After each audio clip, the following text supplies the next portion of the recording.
Halo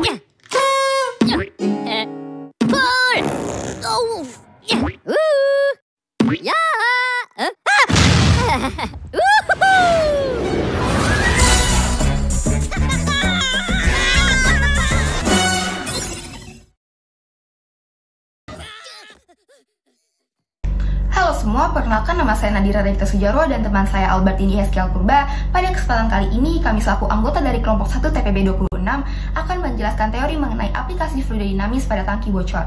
Sebelum itu, di sini saya akan memperkenalkan anggota dari kelompok 1, yaitu ada Albertini Heskel Purba, Asna Jaya Winarna, Nur Hatta, M. Iksan Wisna Putra, dan saya sendiri Nadira Regita Sujarwo. Oke, apa sih sebenarnya definisi dari fluida itu? Fluida sendiri di dalam fisika merupakan zat yang mengalami perubahan bentuk secara terus-menerus jika terkena tegangan geser. Fluida sendiri pada umumnya berupa zat cair dan gas karena memiliki kemampuan untuk mengalir pada suatu benda. Fluida terbagi menjadi dua, yaitu fluida statis dan fluida dinamis. Di sini kami akan membahas mengenai aplikasi fluida dinamis pada tangki bocor. Nah, apa sih fluida dinamis itu? Fluida dinamis adalah fluida dalam bentuk cair dan gas yang alirannya bergerak secara ideal atau memiliki kecepatan konstan. Dengan kata lain, alirannya tidak mengalami perubahan terhadap waktu.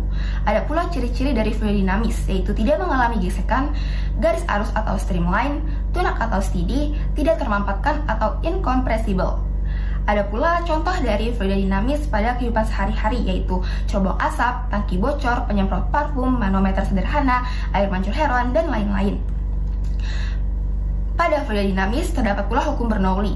Hukum Bernoulli berbunyi jumlah tekanan serta energi kinetik dan energi potensial tiap volume yang berada di setiap titik aliran fluida adalah sama.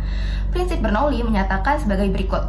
Pada titik-titik di sepanjang garis arus horizontal, daerah bertekanan lebih tinggi memiliki kecepatan fluida lebih rendah, dan daerah bertekanan lebih rendah memiliki kecepatan fluida yang lebih tinggi.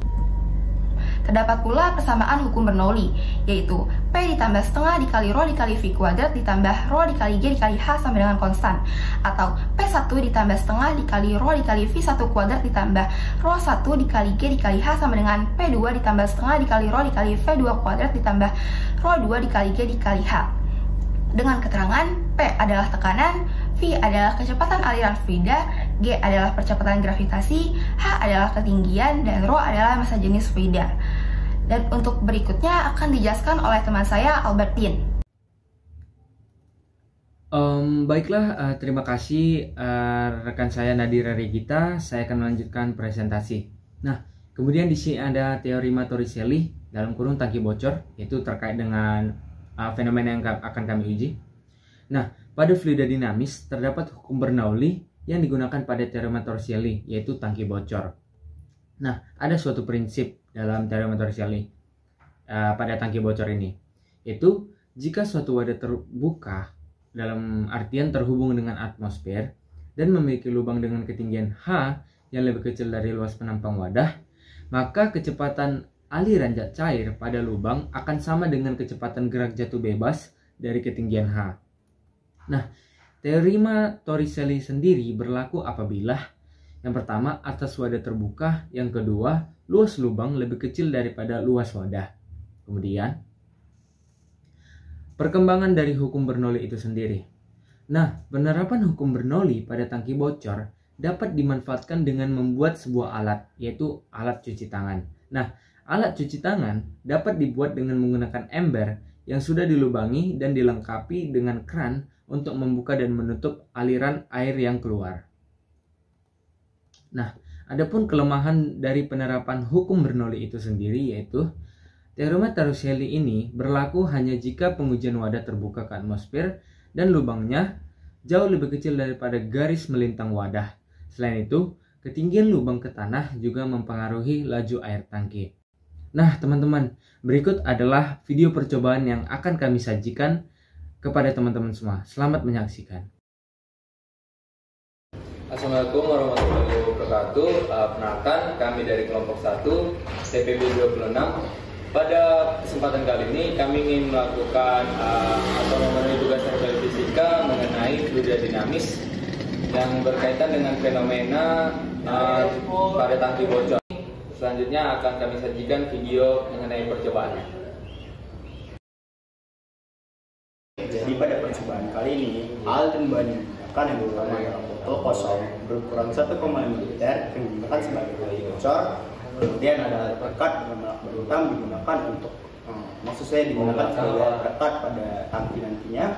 Kemudian tangki nanti akan diisi air, kemudian air tersebut akan diwarnai menggunakan pewarna. Kemudian ada alat bahan korek dan juga paku yang digunakan untuk memanaskan lubang pada botol nantinya. Kemudian ada misteran pena yang digunakan sebagai alat untuk mengukur ketinggian lubang dan juga jarak datangnya air. Kemudian alat terakhir ada gunting yang digunakan untuk memotong botol nantinya.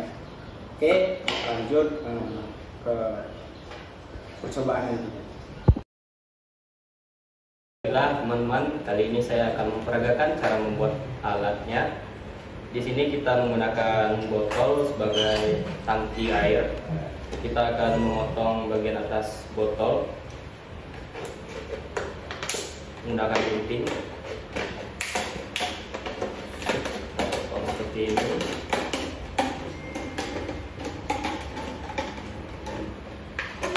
Nah,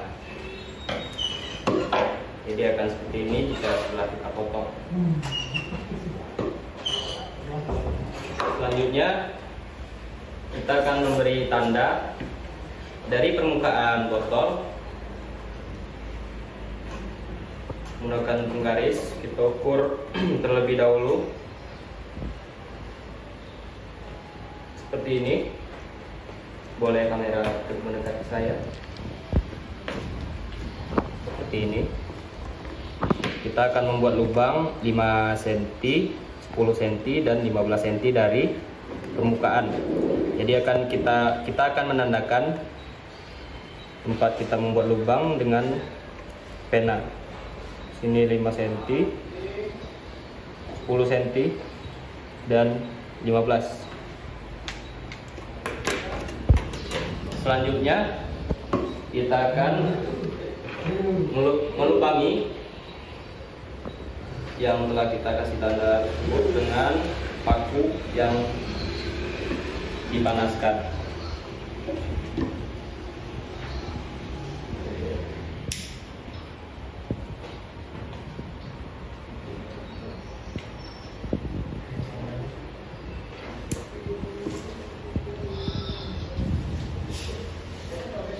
Setelah kita melubangi botol ini dengan paku, kita akan dapatkan lubang 3 lubang seperti ini, 1, 2, 3.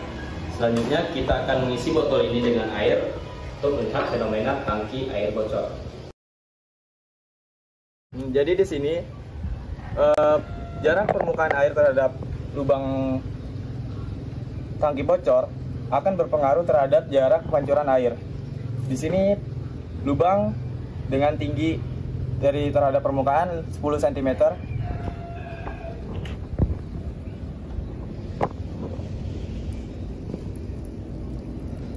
Didapatkan jarak terhadap tangki yaitu 16 cm.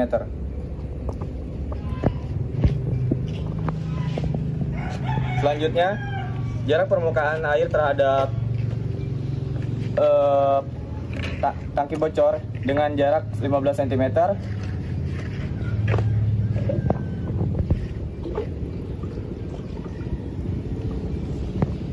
Akan didapat jarak 15 cm terhadap tangki.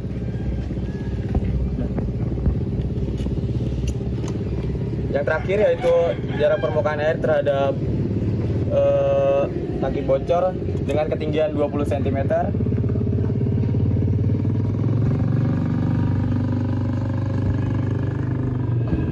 Didapat yaitu jarak 19 cm terhadap tangki.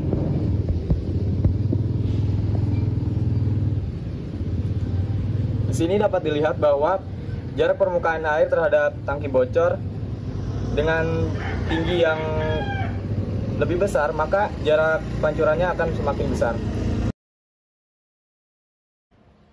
Sekian RBL dari kelompok kami. Jadi dapat disimpulkan maka jarak lubang tangki terhadap permukaan air jika semakin jauh, maka jarak pancurannya akan semakin jauh juga terhadap tangki tersebut. Jangan lupa like dan subscribe karena like Anda sangat berarti untuk kelompok kami. Wassalamualaikum warahmatullahi wabarakatuh. Yeah.